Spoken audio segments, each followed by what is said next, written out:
राधे जय श्री राधे। आरती के लिए सभी खड़े हो जाए। सभी नगरवासियों को सूचित किया जा रहा है कि व्यास जी व्यास मंच पे पहुंच चुके हैं। सभी अपने गृह कार्य से निवृत्त होकर के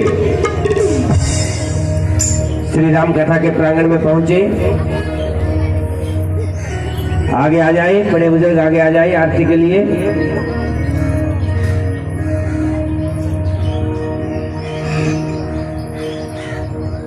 बड़े बुजुर्ग आगे आ जाए आरती में।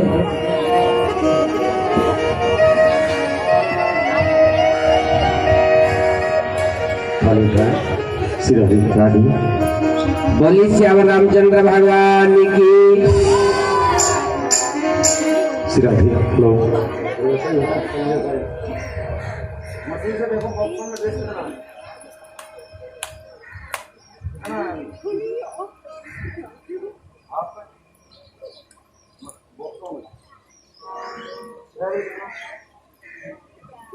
राधे जय श्री राधे।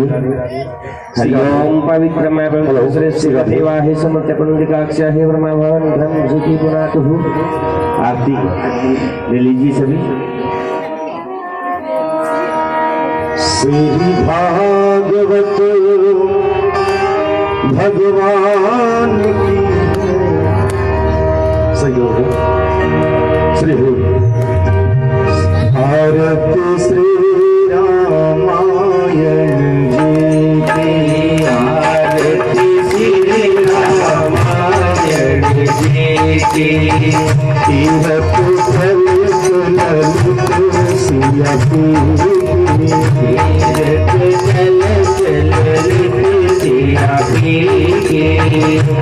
कामत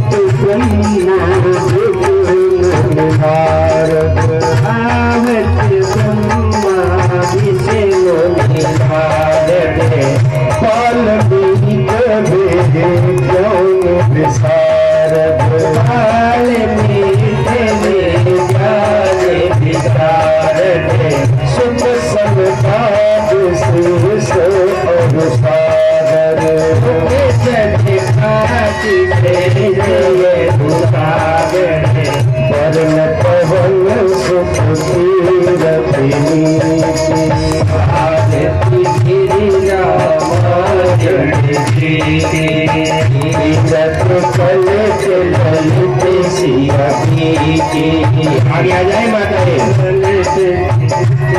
आगे आ जाए आरती के लिए। आरती श्री रामायण जी की।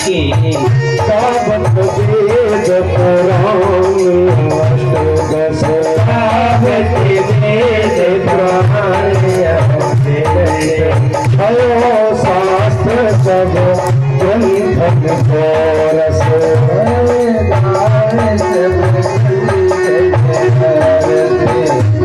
जग धन संतन को सरस जग धन को सारे अंश संबत सब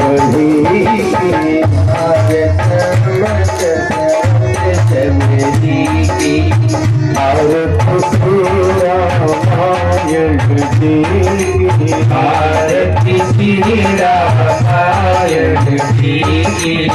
गावत संतत संभ भवानी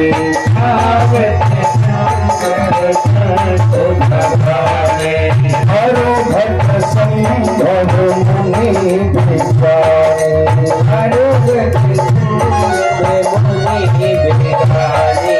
दास आदि कवि भरज बखानी।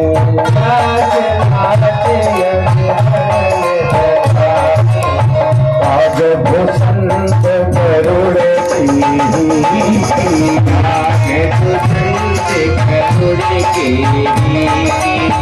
आरती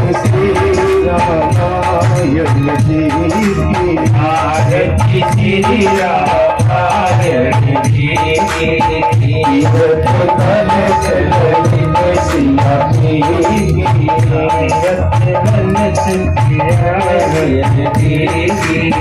कलमल हरण विषय रस की।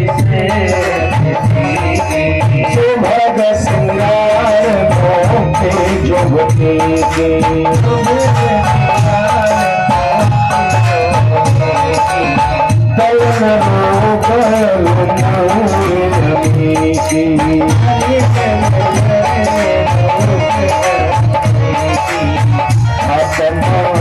सब तुलसी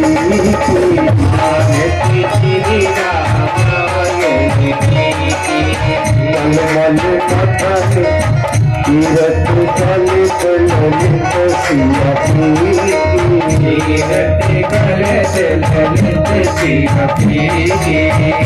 आरती श्री रामायण तीरथ कल ललित सिया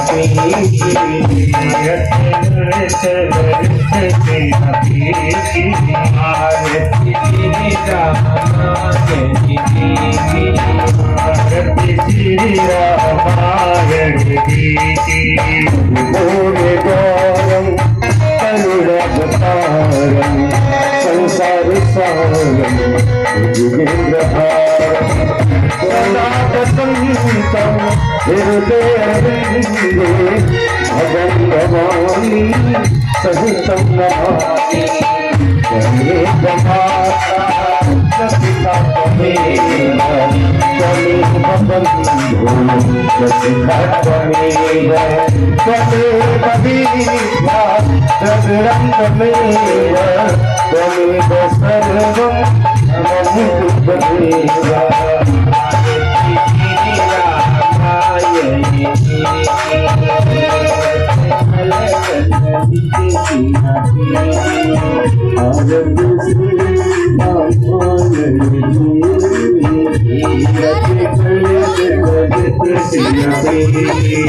आरती श्री रामायण तीरथ कल ललित सिया आरती श्री रामायण तीरथ कल ललित सिया। बोलिए श्याम रामचंद्र भगवान की बोलिए मापति महादेव की बोलिए पवन सुत हनुमान की बोलिए सनातन धर्म की बोलिए गौ माता की जय जय श्री राधे जय जय श्री राधे जय जय श्री राधे हर हर महादेव पार्वती पते नमः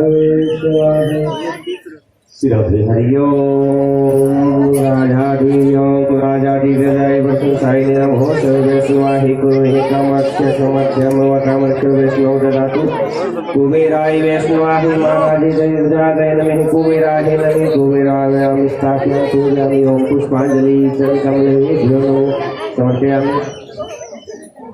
ओम शांति व्रत शांति शांति देवाहि सर्वे शांति ओम विश्वदेव शांति सर्वे शांति सभी देवा शांति। बच्चियों को सूचित किया जा रहा है कि कथा का समय पूर्ण होने जा रहा है, तो सभी अपने ग्रह कार्य को विराम देकर के अतिशीघ्र श्री राम कथा के प्रांगण में पहुंचे। बोले राजा रामचंद्र भगवान की जय हो।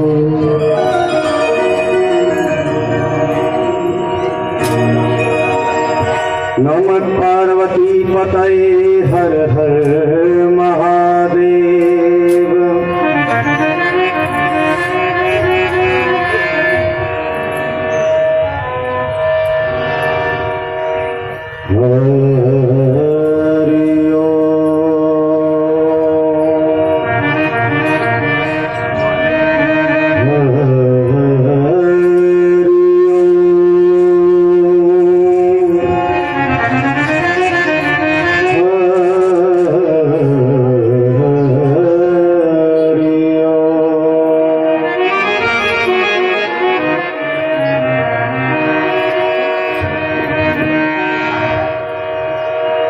नमो सिद्ध बोध सहिताय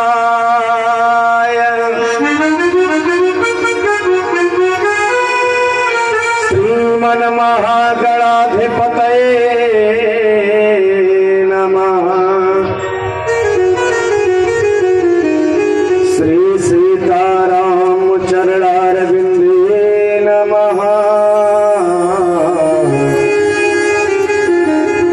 श्री राधा कृष्ण पदारविंदे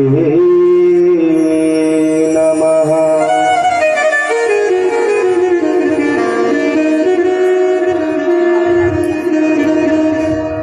नारायणं नमस्कृत्य नरं चैव नरोत्तमं देवीं सरस्वतीं व्यासं ततो जयमुदीरयेत्।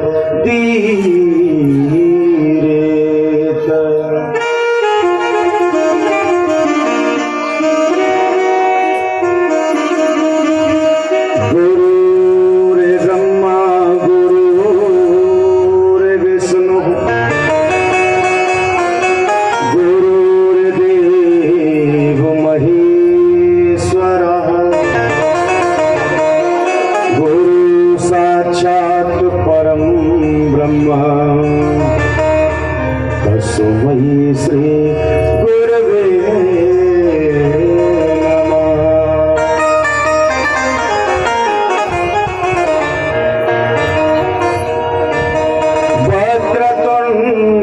महाकाय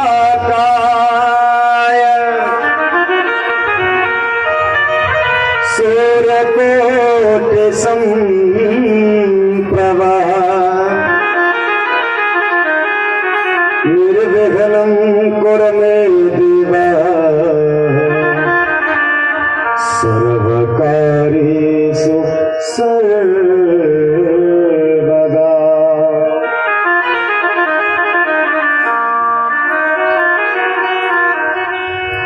आइए हनुमंत विराजी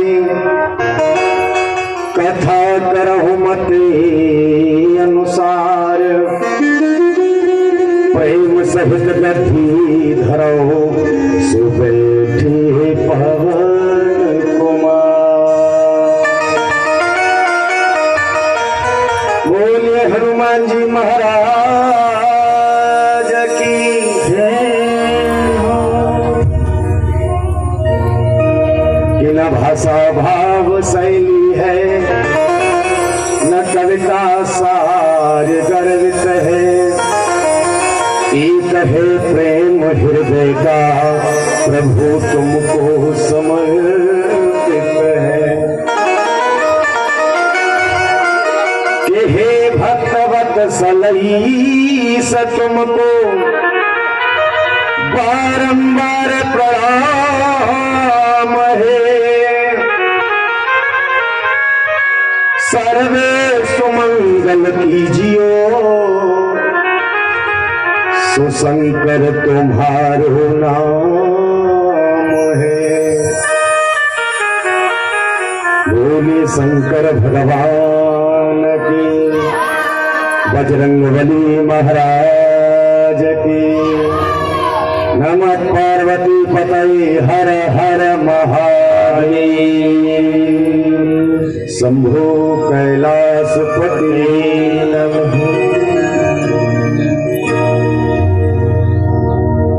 निवेदन 2 मिनट के लिए भगवान के चरणों में वंदन करते हुए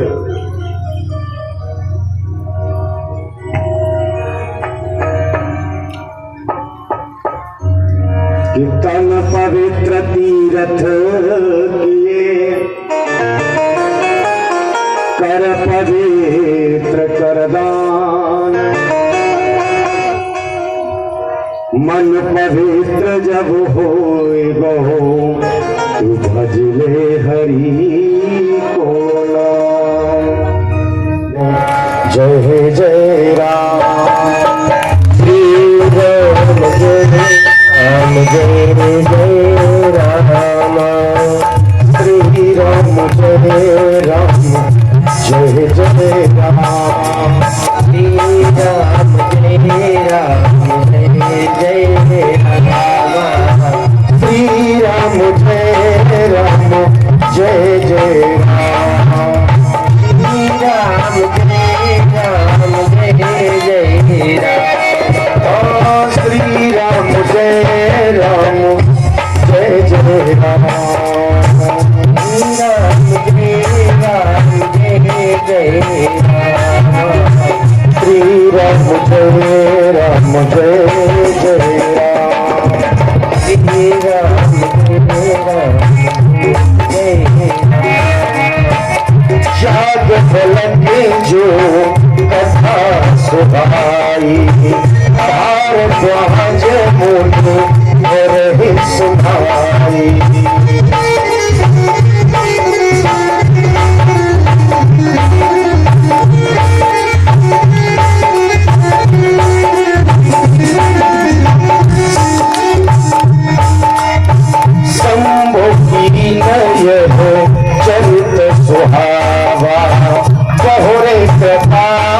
है ओ महे सुनावा।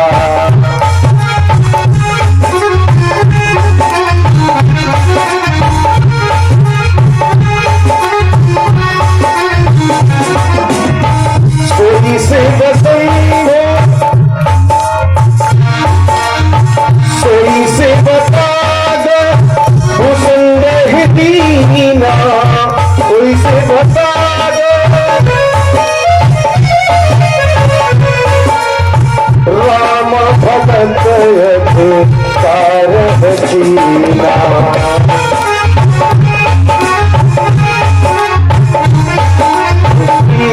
राम जय राम जय जय राम। श्री राम जय राम जय जय राम।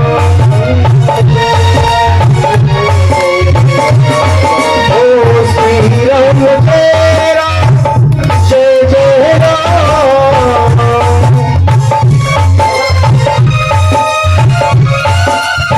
श्री राम जय राम जय जय राम। श्री राम जय राम जय जय राम। जय सन जाग बलत पुण्य पावा।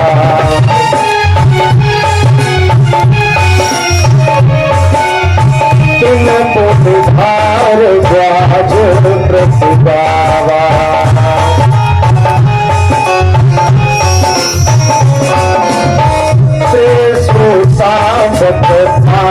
समलीला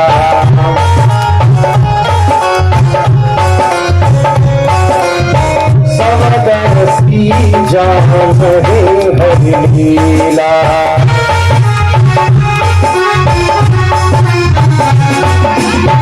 श्री राम जय जय राम। श्री राम जय जय राम। राम कथा सुंदर करकारी। राम कथा सुंदर करकारी। संशय विभग श्री राम जय राम जय जय राम। श्री राम जय राम जय जय राम। श्री राम जय राम जय जय राम। श्री राम जय राम जय जय राम। श्री राम जय राम जय जय राम। श्री राम जय राम जय जय राम। श्री राम जय राम जय जय राम। श्री राम जय राम जय जय राम। श्री राम जय राम जय जय राम। श्री राम जय राम जय जय राम। श्री राम जय राम जय जय राम। श्री राम जय राम जय जय राम। श्री राम जय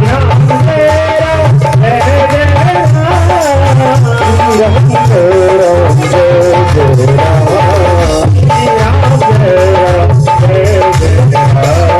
श्री राम जय राम जय जय राम।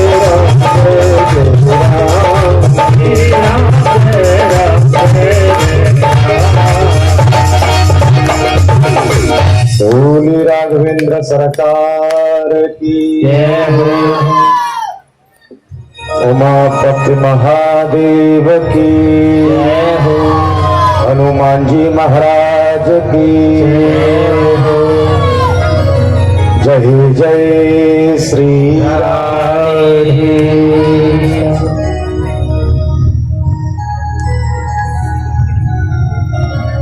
अनंत अनंत कोट ब्रह्मांड नायक अकारण करुणा वर्णालय श्री राघव जी को मेरा कोट कोट प्रणाम। सजनों, आज मेरे भगवान की कथाओं को चलते हुए तृतीय दिवस है, तीसरा दिवस है। बहुत सुंदर भाव जो आप लोग इतनी गर्मी में भी भगवान की चर्चा श्रवण करने के लिए पंडाल में आते हैं। बेटा कुछ करो यार, बार बार मत कहवाओ।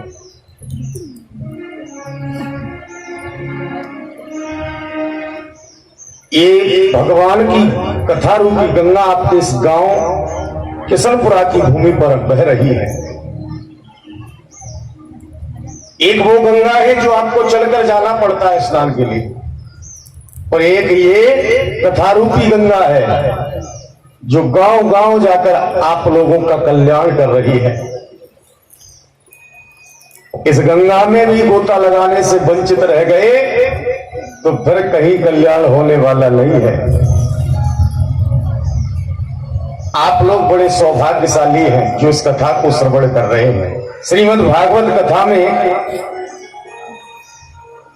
लिखा है कि ये कथा तो देवताओं को भी नसीब नहीं है। देवता भी तरसते इस कथा को श्रवण करने के लिए जो आप लोग श्रवण कर रहे हैं। एक बार श्री सुखदेव जी महाराज परीक्षित को कथा श्रवण करा रहे थे तो देवता स्वर्ग से अमृत का कलश लेकर आए और सुखदेव जी से कहा, महाराज ये अमृत आप परीक्षित को पिला दीजिए तो परीक्षित अमर हो जाएंगे, लेकिन ये भागवत कथा रूपी अमृत हमें रसास्वादन कराइए, हमें पिलाइए, जिससे हमारा कल्याण हो जाए। तो सुखदेव जी ने बताया, मना कर दिया, बोले आप इसके पात्र नहीं हैं, आपके अंदर भक्ति नहीं है, और जब तक हमारे अंदर भक्ति नहीं होगी तब तक कथा आपके समझ में नहीं आएगी। ये भगवान की कथा कोई इतना विवाद कि कोई एक दूसरे को देख नहीं सकता।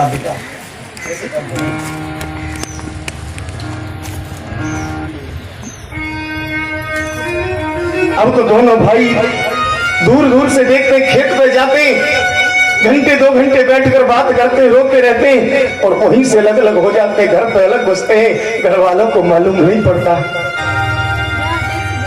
धीरे धीरे समय व्यतीत हो गया, वृद्धापन आ गया। आज बड़ा भाई मर गया सजन, और जैसे ही बड़े भाई की मृत्यु हुई, आज छोटे भाई को उसके बच्चों ने कमरे में बंद कर दिया। बोले इनका भाई मरा, ये मानेंगे नहीं, देखने जाएंगे। अंदर छोटा भाई तड़प रहा है, मेरा भाई दुनिया से चला गया, लेकिन बच्चों के आगे किसी की चलती नहीं है। आज छोटा भाई खिड़की से देख रहा है, बड़े भाई की अर्थी जा रही है, लेकिन प्रभु की कृपा इतनी जोर से हवा चली कि वो कपड़ा उड़ गया। छोटे भाई ने बड़े भाई की खिड़की से ही दर्शन किए। धीरे धीरे समय व्यतीत हो गया। आज त्रयोदशी संस्कार हुआ, सभी निमंत्रण दिया, सब लोग आ रहे हैं, भोजन कर रहे हैं। छोटा भाई कमरे में बंद है। बच्चों ने कह दिया कि दरवाजा खोल दिया तो ये बड़े भाई के यहाँ पूड़ियां खाने चले जाएंगे। और जब दावत समाप्त होने की ओर चली, बच्चों ने सोचा अब कहां जाएगा बुड्ढा, अब तो दावत भी समाप्त हो गई। दरवाजा खोल दिया और जैसे ही दरवाजा खुला, वो छोटा भाई चादरे को ओढ़कर जहां काम वाले दावत खा रहे थे उन्हीं चप्पलों पे जाके बैठ गए। बड़े भाई के बेटे दावत परोस रहे और जैसी पूरी परोसी, चाचा की आंखों में आंसू चले, टप से आंसू हाथ पे गिरा। बच्चे ने देखा, बोले चाचा तुम अरे चप्पलों पे बैठ के भोजन कर रहे हो। तो आज वो बूढ़ा चाचा रो गया और रोकर कह दिया, बेटा तुम अपने भाइयों को इकट्ठा कर लो, अब तो मैं भी मरने वाला हूं, मेरा भाई भी चला गया, अब तुम सब इकट्ठे हो जाओगे तो मैं सुख शांति से मर सकता हूं। तो आज वो ताऊ के लड़के गए और छोटे चाचा के लड़कों को मना करके लाए हैं। तब जाकर सब एकत्रित हुए और दोनों चाची ताइयों से बुरा भला कहा, तुमने हमारे दिमाग में ऐसा भर दिया कि हमारे चाचा ताऊ को दुनिया से अलग कर दिया। तो माताओं सिर्फ एक बात कहूंगा, कभी भी बच्चों को इस तरह मत उकसाइए कि बच्चों की खातिर भाई भाई को अलग होना पड़े। मैं जानता हूं ये अलग अलग से आती हैं, लेकिन वो तो एक खून होता है, खून को कभी अलग मत करिए। आज हिरण्यकश्यप को भी कष्ट है सज्जनों, अपने कष्ट को अंदर बसाए है और अपनी मां को समझाता है, बाबरी तू क्यों रोती है, तेरा बेटा तो इतना बलवान था, उसे स्वयं भगवान मारने आए। और आज सज्जनों अपनी मां को समझाकर घर वापस भेजा है और अपने भाई की लाश को उठाकर चिता पे रखा और जैसे आग जलाई उसी चिता के सम्मुख आज सौगंध खाई, अरे विष्णु चलिया तूने मेरे भाई को मारा है, इसका बदला मैं अवश्य लूंगा। अब भगवान से चैलेंज कर रहा है। उसने सोचा है तो भगवान से युद्ध करना है तो मुझे वरदान चाहिए, अमरता का वरदान मिल जाएगा तभी मैं उनसे जीत सकता हूं। तो आज ब्रह्मा जी की तपस्या करना प्रारंभ कर दिया और जैसे ही ब्रह्मा जी की तपस्या की आज सभी देवता घबरा गए और देवता इंद्र के पास गए, इंद्र कुछ करो। तो इंद्र तोता बनकर आ गया, जहां हिरण्यकश्यप तपस्या कर रहा था वही नारायण नारायण जपने लगा।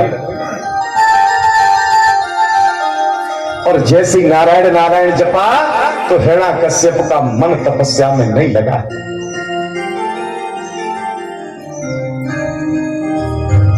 यदि आप कहीं बैठे हो, किसी समाज में बैठे हो और आपके पास आके कोई आपके दुश्मन की बढ़ाई करना शुरू कर दे, आपका वो कट्टर दुश्मन है और आपसे कहे भैया बहुत बढ़िया व्यक्ति है, उसने हमारा बड़ा सम्मान किया, हमारी इस तरह मदद की, ऐसा आदमी होना चाहिए, तो 1 मिनट रुकोगे तुम? नहीं रुकोगे ना, ये हमारे दुश्मन की भलाई कर रहा है। हिरण्यकश्यप ने सुना मेरे दुश्मन का नाम ले रहा है, चल दिया वहां से और सीधे घर आया है। घर पे एक पत्नी है जिसका नाम है कयादू, बड़ी पतिव्रता है, एक राक्षस की पत्नी है लेकिन फिर भी पतिव्रता है।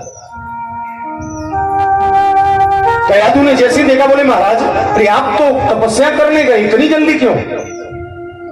हिरण्यकश्यप कहने लगा कयादू क्या बताऊं, जहां मैं तपस्या कर रहा था वहां एक तोते का बच्चा नारायण नारायण जप रहा था, मेरा मन तपस्या में नहीं लगा। और जैसे ही कयादू ने सुना बोले मेरे पति के नाम से नारायण का नाम निकला है, यदि ये 108 बार नारायण जप लेना, यदि 108 बार नारायण बोल ले तो फिर ये कभी नरक में नहीं जा सकते। अब संकल्प ले लिया, बोले अपने पति के मुंह से 108 बार नारायण का नाम बुलवा के रहूंगी। एक बात कहूंगा माताओं आपसे भी, यदि झगड़ा करना भी है ना पति से, मैं कहता हूं झगड़िए, लेकिन किस लिए? केवल भगवान के लिए। घर पर लड़ जाओ, बोले हर समय काम करते रहते हो, वहां भगवान की कथा चल रही तो इन्हें को टाइम नहीं मिलता है, वो लड़ना भी मुझे अच्छा लगेगा, कम से कम भगवान के लिए तो लड़ रही जाओ, भगवान की कथा सुनो। व्यर्थ का लड़ना बेकार है।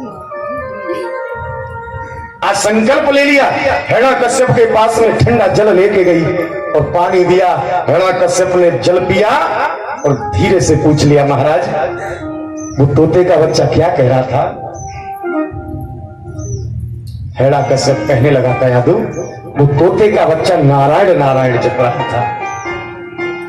फिर अपने काम में लग गई। थोड़ी देर बाद भोजन बनाया, भोजन बनाने के बाद हिरण्यकश्यप के सामने रख दिया। हिरण्यकश्यप भोजन करने लगा, बड़ा सुंदर भोजन बनाया है, पंखा लेके हवा करने लगी।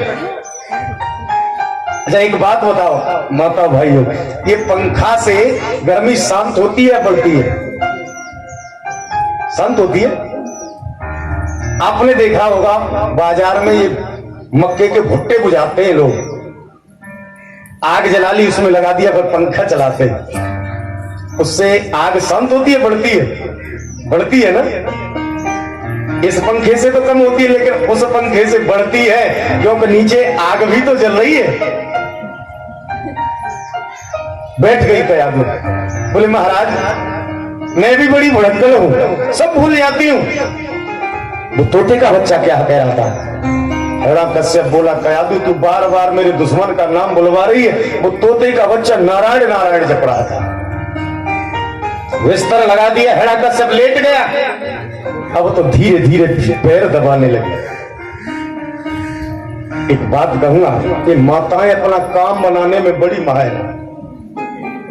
वैसे कबू मुंह से बोलेंगी नहीं, बात नहीं करेंगी, और कबू उन्हें पीहर जाए को मन हो तब देखो देखेंगी कौन से दिन पति को मूड ठीक है। पहले तो मूड दिखती है, और ज्यादा दिन मूड ठीक हो ना 22 दिन वैसे मुंह से नहीं बोलेंगी, बाद में पैर दबा देंगे और धीरे धीरे कहेंगे तुम्हारी संग तुम कहो तो हम चली जाए। एक दिन मना करेगा, 2 दिन मना करेगा, एक दिन तो कही देगा अच्छा नहीं मानती तो जा। तो ये काम बनाने में बड़ी माहिर होती है। पैर दबा रही है कयादू हिरण्यकश्यप के। बोली महाराज वो तोते का बच्चा क्या कह रहा था? हिरण्यकश्यप तो उठ के बैठ गया। बोले सुन बार बार मेरे दुश्मन का नाम लेती है। अब तो हिरण्यकश्यप ने रटना लगा ली नारायण नारायण नारायण नारायण, सारी रात बोला। बोले अब तो ध्यान रहेगा? बोले अब ध्यान रहेगा। अब कयादू समझ गई अब मेरे पति नरक में नहीं जा सकते। और अगले दिन फिर तपस्या के लिए गया। कयादू गर्भवती है, इंद्र ने हरण कर लिया, पुलिस के पुत्र हो गया, तो आगे चल के इंद्रासन का अधिकारी बनेगा। कयादू को मारना चाहता है कि देवर्षि नारद ने उसे बचा लिया। बोले इंद्र क्या पागल हो गया है? इसके उदर में जो बालक पल रहा है वो मेरे भगवान का परम लाडला भक्त है। और आज देवर्षि नारद के आश्रम पर कयादू ने उस बालक को जन्म दिया। देवर्षि नारद ने उसका नामकरण संस्कार किया तो नाम रख दिया प्रहलाद। बोलिए भक्त प्रहलाद की। और इधर हिरण्यकश्यप तपस्या कर रहा है, और जैसे ही ब्रह्मा जी आए, ब्रह्मा जी बोले वत्स मांग लो क्या मांगना चाहते हो? तो एकदम हिरण्यकश्यप कहने लगा प्रभु मुझे धन दौलत नहीं चाहिए, केवल एक वरदान दे दो, मुझे अमर कर दो, मैं कभी मरूं नहीं। ब्रह्मा जी ने कहा वत्स जो इस सृष्टि में आया है उसे मरना तो पड़ता है, जो मृत्यु लोक पे आया है उसे मरना निश्चित है। अब हम लोग ये सोचते हैं कि हम जी रहे हैं। सच बताना हम जी रहे हैं या मर रहे हैं? मर रहे हैं ना। मान लीजिए भगवान ने हमें उम्र दी लगभग 60 या 70 साल की, आज 30 वर्ष के हो गए, मतलब हम 30 वर्ष मर गए। हम जी नहीं रहे, हम मर रहे हैं। उसी मरने का ही नाम तो जीना है। जिस दिन हम जन्म लेते हैं ना, हमारी बहन मृत्यु भी हमारे साथ जन्म लेकर आती है। हमारी बहन का नाम है मृत्यु, जो हमारे साथ पैदा होती है और पल पल हमें मार रही है। तो ब्रह्मा जी ने कहा जो इस दुनिया में आया है उसे मरना पड़ता है, आप और कोई वरदान मांग लो। तो हिरण्यकश्यप कहने लगा कि कुछ अधिक नहीं बस इतना ही, अरे ऊपर न मरूं नीचे न मरूं।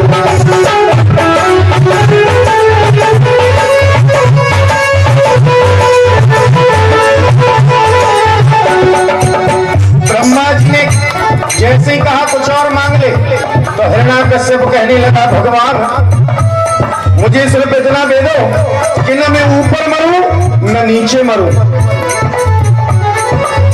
कि कुछ अधिक नहीं बस इतना ही, ऊपर न मरूं नीचे न मरूं।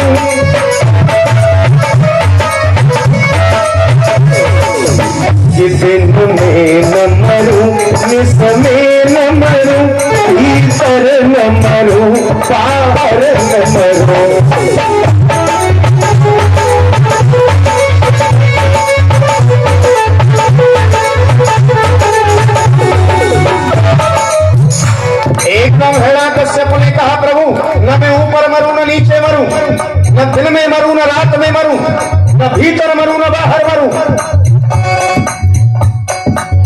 कि नर से न मरूं पशु से न मरूं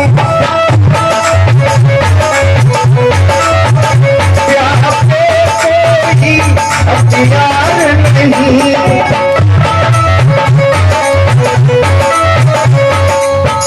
जीवन में मुझे तो गले को रह जाए कोई प्यार नहीं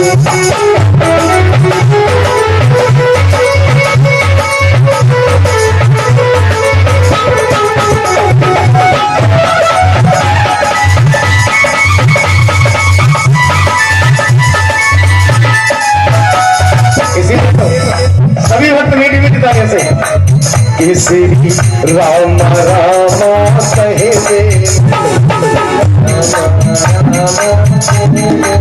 ओ सिया राम राम कहे तेरो कांठ हो जाए सिया राम राम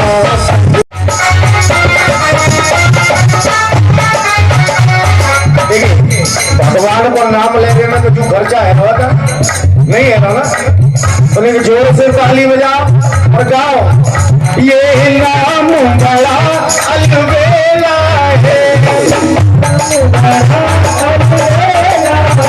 ये नाम बड़ा अलबेला है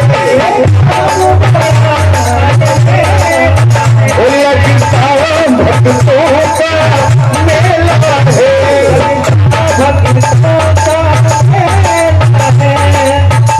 तेरो खेला केतन जा हो जा सिया राम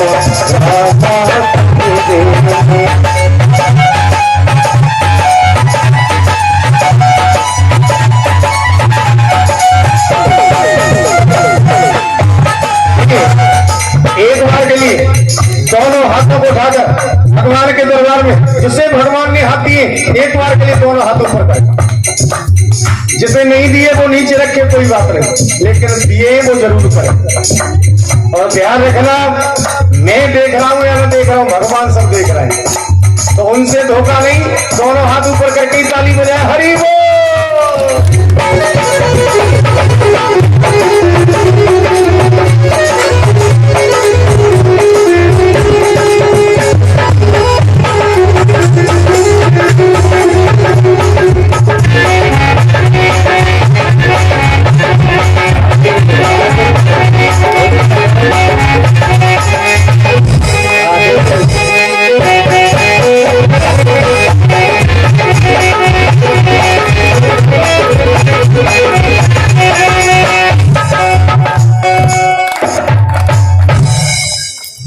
आज सज्जनों हेड़ा कश्यप ने कह दिया प्रभु न मैं ऊपर मरूं न नीचे मरूं न दिन में मरूं न रात में मरूं न भीतर मरूं न बाहर मरूं न तीर से मरूं न तलवार से मरूं तुम्हारी सृष्टि विविध तनुधारी उनसे मृत्यु न होए हमारी तुम्हारी सृष्टि में जितने जीव है कोई मुझे न मार पावे साल में 12 महीने होते हैं किसी महीने में न मरूं ब्रह्मा जी ने कहा ये मस्तु आज वरदान देकर गए हैं सज्जन और जैसे ही वरदान दिया अब तो हिरणा कश्यप ने पूरे नगर में ढिढोरा पिटवा दिया बोले आज के बाद कोई भी विष्णु छलिया का भजन नहीं करेगा आज के बाद मैं ही भगवान हूं अहम ब्रह्मास्मि मंत्र भी बोलना है तो हिरणा कश्यपाय नमः जिसने भी विष्णु का नाम लिया उसे फांसी पे चढ़ा दिया जाएगा अब तो सभी संत अपनी अपनी गुफाओं में चले गए ये तो पापी है ये भगवान का भजन नहीं करने देगा आज प्रहलाद धीरे धीरे बड़े हो गए सज्जन और जैसे ही बड़े हुए हैं एक दिन प्रहलाद को अपनी गोद में लिए बैठा हेड़ा कश्यप और प्रहलाद से बोला बेटा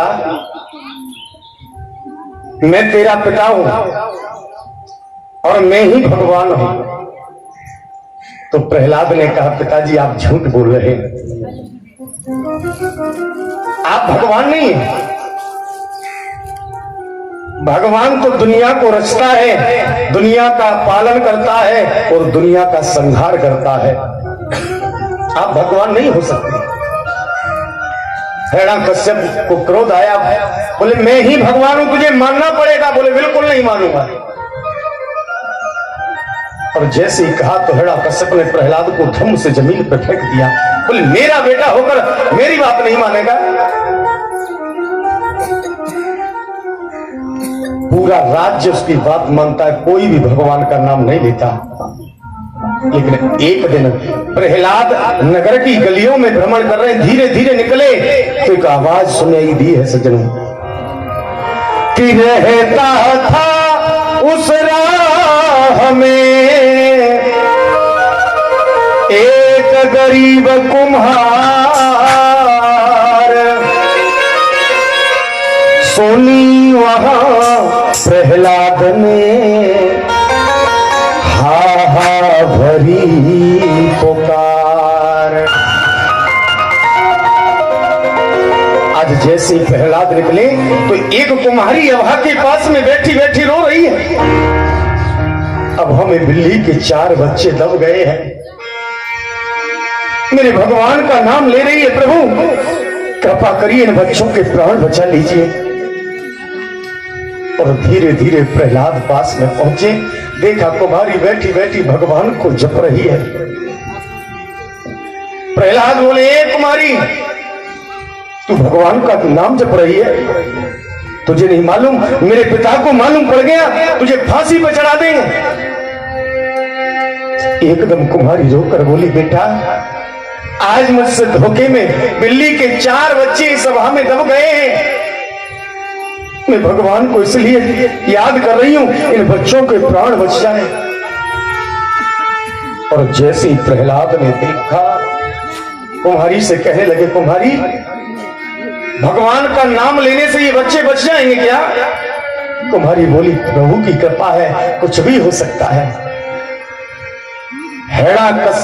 आज प्रहलाद ने कुमारी से कह दिया, कुमारी तू सारी रात भगवान का नाम जपना और इन बच्चों के प्राण बचा लेना, सुबह होते ही आऊंगा। और यदि ये बच्चे नहीं बचे तो मैं तेरे परिवार को फांसी लगा दूंगा। अब तो सारी रात कुमारी मेरे भगवान को याद करती रही, प्रभु अब तो मेरे बच्चों की जिंदगी का सवाल है। यदि ये बच्चे नहीं बचे तो मेरे भी बच्चे नहीं बचेंगे। सारी रात मेरे भगवान को याद किया और जैसे ही सुबह हुआ, आज प्रहलाद पहुंच गए सज्जनों कि सुबह होत ही उस जगह आ पहुंचे राजकुमार। अभा खोलने लग गया रोता हुआ कुम्हार। आज वो प्रजापति रोते हुए आंखों में आंसू भरे धीरे धीरे अभा को खोलने लगा। एक एक बर्तन को हटाता जा रहा है, आग जल रही है। और जैसे अभा को खोला कि बर्तन चारे रहे कुल कच्चे, मंझारी के बच गए बच्चे। आज पूरी अभा के बर्तन पक चुके हैं, केवल 4 बर्तन कच्चे हैं जिनमें बिल्ली के बच्चे बैठे हैं। आज बिल्ली अपने बच्चों को लेकर भाग गई। और जैसे प्रहलाद ने देखा, आरी कुमारी भगवान के नाम में इतनी शक्ति है, आज मैं जान गया कि मेरे पिता से बड़ा कोई और भगवान है। कि चढ़ा वहां प्रहलाद पर आज भक्ति का रंग, आज भक्ति का रंग चढ़ गया और मेरे भगवान का नाम जपते जपते नारायण नारायण आज हिरण्यकश्यप के पास में पहुंच गया। एक संत ने पूछ लिया, बोले बर्तन 4 ही कच्चे क्यों बचे? 5 बच जाते, 3 बच जाते। तब एक संत ने बताया, बोले उनमें मेरे भगवान का नूर था और कुम्हारी सारी रात मेरे भगवान का नाम जपती रही, और जहां भगवान का नाम होता है वह आग भी कुछ नहीं कर सकती है। जिस समय श्री हनुमान जी ने लंका को जलाया, पूरी लंका को जला दिया, लेकिन विभीषण की कुटिया पे आग नहीं पहुंची, क्योंकि विभीषण की कुटिया पे लिखा था राम। किसी ने कहा, बोले जब विभीषण की कुटिया पर राम लिखा तो क्या रावण ने मना नहीं किया था? तो एक संत ने कहा, आप मना करने की बात कर रहे हो? एक दिन तो रावण तलवार लेकर पहुंच गया, बोले कुलद्रोही, तूने मेरे दुश्मन का नाम लिख रखा है। तो विभीषण ने अपनी बुद्धि से काम लिया, बोले भैया मैंने तुम्हारे दुश्मन का नाम नहीं लिखा, मैंने तो तुम्हारा नाम लिखा है। बोले मेरा नाम रावण है, ये राम लिखा है। तो आज विभीषण कहने लगा, भैया मैंने सिर्फ आपका नाम लिख रहा था रावण, कि रावण से मैंने राह लेकर और राह अक्षर को लिख डाला। मैं लिख रहा था रावण, तो राह लिख पाया, तब तक याद आ गया, बोले भैया का नाम लिख दूंगा तो भाभी नाराज हो जाएंगे, इसलिए अरे मंदोदर से मां लेकर मैंने राम नाम को लिख दिया।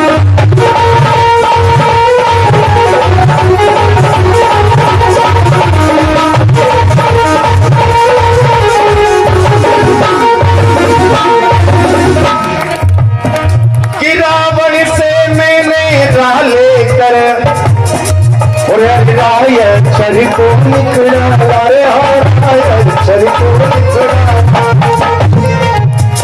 मंदोदरी से मौले कर मेरे राम नाम को।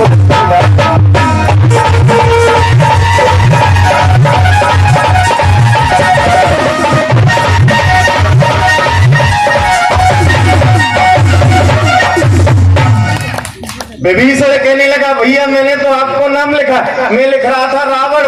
एकदम दिमाग में आई, खाली भैया को लिखूंगा तो भाभी गुस्सा हो जाएंगी, तो मैंने तुम्हारे नाम से रा ले लिया, भाभी का अगला नाम से अक्षर ले लिया माँ, दोनों को मिला के लिख दिया तो राम हो गया। मैं क्या करूं? रावण बोला, पट्टे पूरी कुटिया पे लिख ले, मुझे कोई चिंता नहीं। तो विभीषण ने अपनी बुद्धि से काम लिया, सारी लंका जल गई, लेकिन विभीषण की कुटिया पे आंच नहीं आई। एक संत का अलग अपना विचार है, बोले आग क्यों नहीं पहुंची? मान लीजिए आपके गांव में ये भगवान की कथा चल रही है, आप सब लोग कथा सुनने आ रहे हैं, सबके घर से हम भोजन के लिए भी जा रहे हैं, सब दान भी दे रहे हैं। अब सच बताना, जो दान देंगे वो आ रहे हैं, प्रसाद भी ग्रहण करेंगे, और एक व्यक्ति ऐसा हो बोले हम न तो दान देंगे न कथा सुनने जाएंगे, हमें किसी से कोई मतलब ही नहीं है, तो सच बताना, जब न दान दे रहा है न कथा सुनने आ रहा है, तो जब लास्ट में प्रसाद वितरण होगा तो क्या तुम उसके घर देने जाओगे? बताइए, कोई देने जाएगा? नहीं जाएगा ना। यही कारण था। जय हो, बोलिए पवन में महाराज की। आज उन्हीं की कथा कहने वाला हूं। आग क्यों लगी पहले से ही बताने लगे, इसीलिए विभीषण की कुटिया पर आंच नहीं आई। बोले जिस समय हनुमान जी को पकड़ा, हनुमान जी की पूंछ पर उसे बहुत क्रोध था रावण को, क्योंकि हनुमान जी एक ऐसे देवता हैं जो भय से भी और भाव से भी दोनों तरह से पूजा करा लेते हैं। भाव से तो आप लोग करते ही हैं, और जो नहीं करते वो डर के मारे भी करने लगते हैं। अब आप सोचेंगे डर के मारे कौन करता है? तो रात खूब अंधेरी रात हो और शमशान सुनसान जगह हो, और जैसी अंधेरी रात में अकेले चले आ रहे हो और अकेले में देखो पत्ता ऊपर से गिर जाए, खट रह जाए, तो रात में जय हनुमान ज्ञान गुण सागर, जय कपीसते लोग उजागर, भूत पिशाच संगठन आवे, महावीर जब नाम सुनावे, तब यहाँ पर भगवान का नाम जपना शुरू कर देते। तो हमारे हनुमान जी ऐसे देवता हैं जो भाव से भी कराते हैं और भय से भी। जब लंका में पहुंचे मैया सीता की खोज में, ये कथा आगे अब बाद में आपको सुनाऊंगा, थोड़ा बीच से केवल ये भाव समझा रहा हूं कि भय से कहां भजन करा लेते हैं। तो लंका में पहुंचे मैया सीता के पास में, सीता से मिले और मैया सीता से कहने लगे, मैया बड़ी जोर से भूख लगी है। हनुमान जी कहने लगे, मैया मुझको भूख लगी, कछु अरेंजमेंट है क्या, कहीं रेस्टोरेंट है? मैया सीता कहने लगी, आगे जाना लाला, आगे लागा टेंट है, और सबल के जाना बेटा, रावण वहां का प्रेसिडेंट है। हाँ, रावण का बगीचा है, और ध्यान रखना जो बगीचे में फल पड़े हो ना जमीन पे, वो जमीन पे बीन बीन के खाना, तोड़ के मत खाना। अब हनुमान जी गए, फल बीन बीन के खा रहे, और जैसी फल बीन बीन के सारे फल खा लिए। बोले मैया ने एक हाथ कहा था, बोले फल बीन के खाना, तोड़ना नहीं। तो तोड़ने की मना किया था, हिलाने की मना नहीं किया। तो पेड़ को पकड़ा और जैसे हिलाया सब फल नीचे। अब तो हनुमान जी खा रहे हैं, तब तक रावण के राक्षस आ गए। बोले ये कौन है? रावण के राक्षस सामने आए, भगवान हनुमान ने एक मुक्का बनाया और एक दिया पीठ में, हड्डी का सुरमा बना दिया, कमर को पकड़ के बैठ गया। बोले क्या हुआ? बोले दर्द हो रहा है। बोले दर्द नहीं होगा, मेरे साथ भजन करना पड़ेगा। तो हनुमान जी भजन करा रहे हैं। हनुमान जी कहने लगे, जो मैं बोलूंगा वो तुम्हें बोलना पड़ेगा। अब तो डर के मारे वो राक्षस गाने लगे, अरे श्री ही राम जय राम जय जय राम,